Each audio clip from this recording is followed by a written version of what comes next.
When designing a custom mat with AcroSketch, it's important to set yourself up for success by first configuring the settings. Here along the toolbar, you'll notice the settings icon. Click that. You're going to see width, height, and grid size. The width and height allows you to set the size of your grid. Note, this slides all the way up to 1020 inches, which is 85 feet, but you can make it as big as you need by simply entering the measurements into the box here.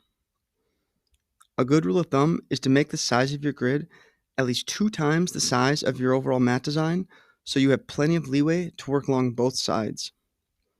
Next is grid size.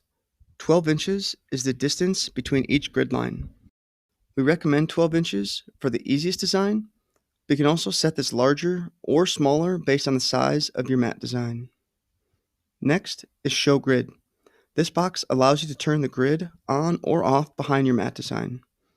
Leaving it on certainly helps with the visuals and the measurements when designing your mat. Lastly is magnetic snap.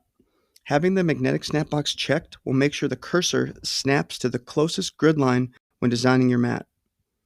If you turn it off, your design is going to be a little more freeform, which can be helpful, but can also make it challenging to confirm dimensions.